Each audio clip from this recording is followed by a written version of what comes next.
കോട്ടക്കുന്നിൽ നടക്കുന്ന എൻ്റെ കേരളം പ്രദർശന വിപണന മേളയിൽ ഇൻഫർമേഷൻ ആൻഡ് പബ്ലിക് റിലേഷൻ വകുപ്പിന്റെ കീഴിൽ പ്രവർത്തിക്കുന്ന ബുക്ക് സ്റ്റാൾ ശ്രദ്ധ നേടുകയാണ്. പ്രദർശനം കാണാനെത്തുന്നവർ ഒരു പുസ്തകമെങ്കിലും വാങ്ങാതിരിക്കുന്നില്ല. സോഷ്യൽ മീഡിയയുടെ അതിപ്രസരം വായനയെ തളർത്തിയെന്ന് കരുതുന്നത് വെറുതെയാണ്. ബുക്ക് സ്റ്റോളിലെ അഖിൽ ധർമ്മജന്റെ പ്രശസ്ത നോവലായ റാം കെയർ ഓഫ് ആനന്ദി, രാത്രി 12-ന് ശേഷം നഫീസ് കലയത്തിന്റെ ഖദീജ, അഞ്ചൽ താജിന്റെ ഇസ്നേഹം എന്നീ പുസ്തകങ്ങളൊക്കെ ചൂടപ്പം പോലെയാണ് വിറ്റഴിയുന്നത്. പ്രായം ചെന്നവർ മാത്രമല്ല, യുവാക്കളും പുസ്തകം വാങ്ങുന്നുണ്ടെന്നാണ് സ്റ്റാളിൽ വിപണിയെ നിയന്ത്രിക്കുന്ന അയ്യൂബും ആദമലിയും പറയുന്നത്.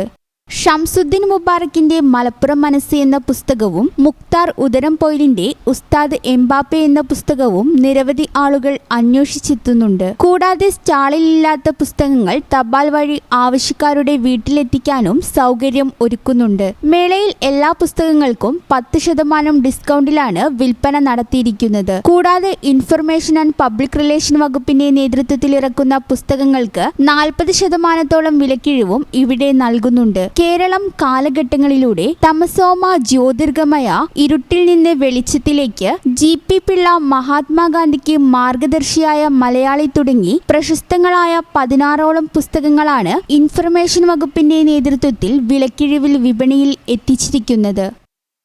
ഈ ചാനൽ ന്യൂസ് മലപ്പുറം. ഞങ്ങളെപ്പറ്റി നിങ്ങൾക്കല്ലേ കൂടുതൽ അറിയുന്നത്? പരിശുദ്ധിയുടെ സുവർണ പാരമ്പര്യം. Hayat golden diamonds, Valanchery.